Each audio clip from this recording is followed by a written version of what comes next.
Hello everyone, this is Eye on Africa for Friday the 8th of April. Here are the headlines. 6 people have died in an explosion in the Democratic Republic of Congo. Authorities say the blast occurred in a bar inside a military camp in Goma. Meanwhile, President Felix Tshisekedi travels to Nairobi to sign the Treaty of Accession of the DRC to the East Africa Community. The move is expected to boost regional trade. And items illegally excavated and shipped from Libya to the United States have been returned to Tripoli. We'll have that story coming up. But we begin with this news out of Burkina Faso. 12 soldiers and 4 paramilitary fighters were killed and 21 others wounded in an attack on an army base in northern Burkina Faso. In a statement, the army said that the attack took place early Friday morning, that the death toll was provisional, and that reinforcements have been sent to secure the area. Burkina Faso has been battling a jihadist insurgency for a decade now. The violence has left thousands dead and forced more than 2 million to flee their homes. Investigations are underway in the Eastern Democratic Republic of Congo to determine the cause of an explosion that killed at least 6 people on Thursday night. The blast took place in a bar located inside a military camp in the city of Goma. Authorities say that an improvised explosive device could be to blame. Clément Bonneau has more from Kinshasa. 24 hours after the incident, the exact cause of the blast that took place on Thursday night in Goma's Katindo military camp remains unknown. One suspected cause is the accidental detonation of a grenade by a soldier. But military authorities say that all options are being considered by investigators. Tout de suite là, l'endroit est scellé pour permettre. The site has been sealed off to allow forensic experts to determine the nature of the device.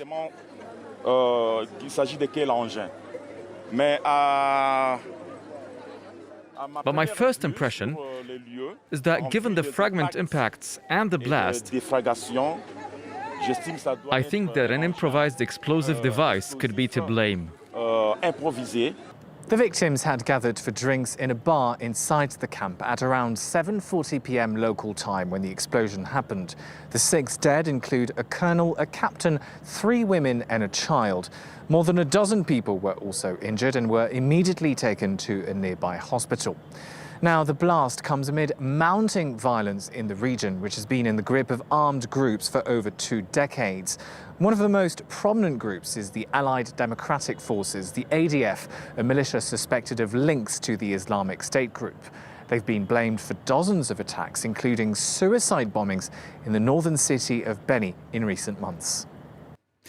The president of the DRC, Felix Tshisekedi, was in Nairobi this Friday. He attended a signing ceremony that officially saw his country enter the East African Community. The DRC is the 7th member of the bloc, and its entry is expected to boost regional trade. France 24's Caroline Kimeu has more from the Kenyan capital. In what President Kenyatta described as a historic moment, East Africa heads of state gathered in State House in Nairobi to witness President Tshisekedi of the DRC sign the East Africa Community Treaty, formally incorporating it into the regional bloc.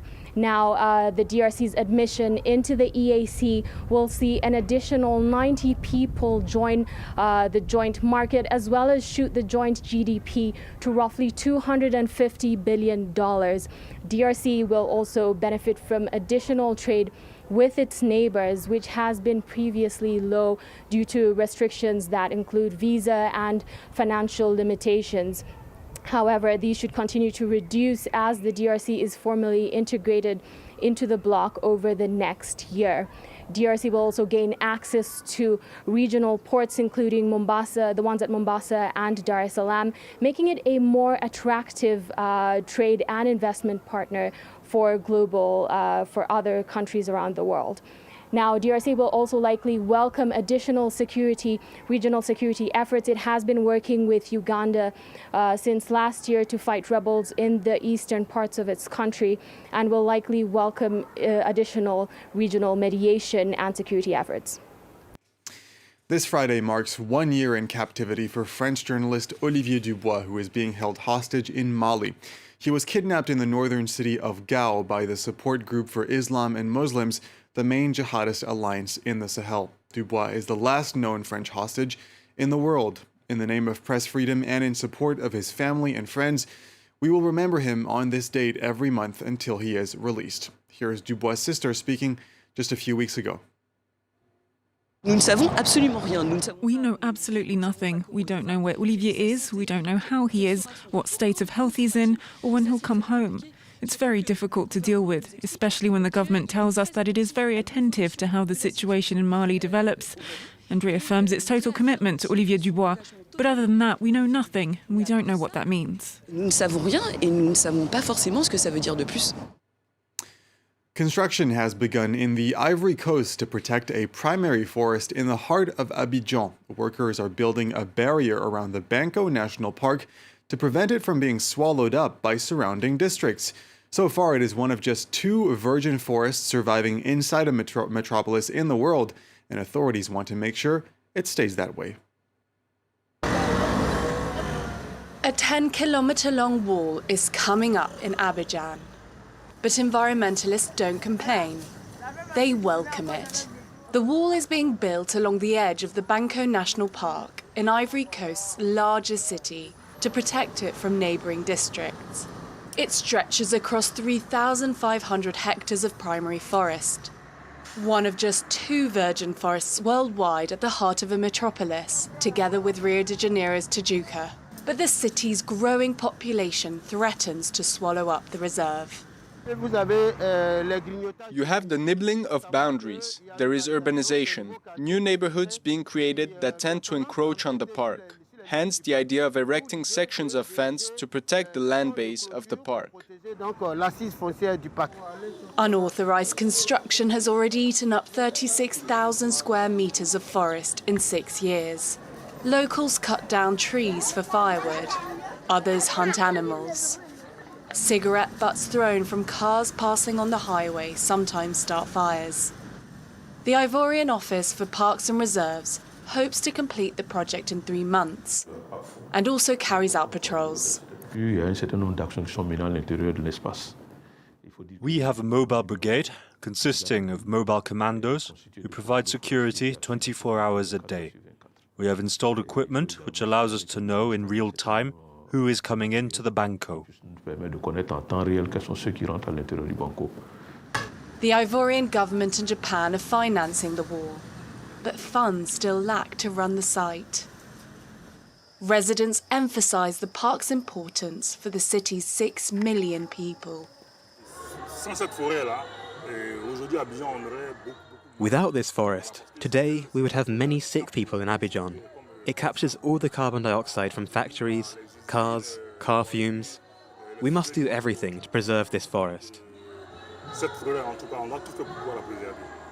Authorities hope that once complete, the wall will keep the park intact for residents, and then that it will draw tourists to enjoy its green paths. Objects smuggled from Libya have been repatriated by the United States. The returned loot includes a rare statue of a veiled woman dating from the 3rd century BC. The stolen items had been illegally excavated and shipped to the U.S. American authorities have already returned more than 1,500 items stolen from around the world. Camille Derek has the story. The red carpet was rolled out in Tripoli for a very special type of VIP. Several ancient objects of priceless cultural value were returned by the US to Libya in a reception ceremony.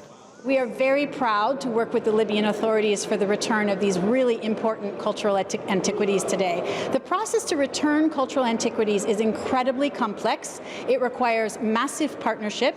With a veiled face and a gaze that reaches across the centuries, this is one of the most prized objects in the collection.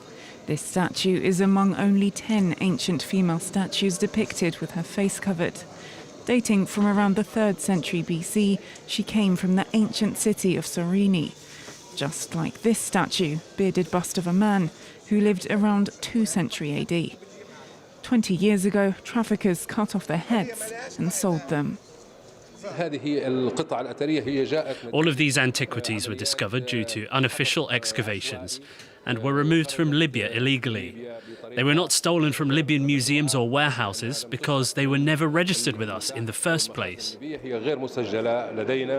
Several archaeological ruins in Libya dating back to antiquity are designated UNESCO World Heritage Sites. But lack of protection from looters and clashes between militia groups have left these unique places vulnerable. Having stood for thousands of years, the 21st century could be the century these sites finally fall.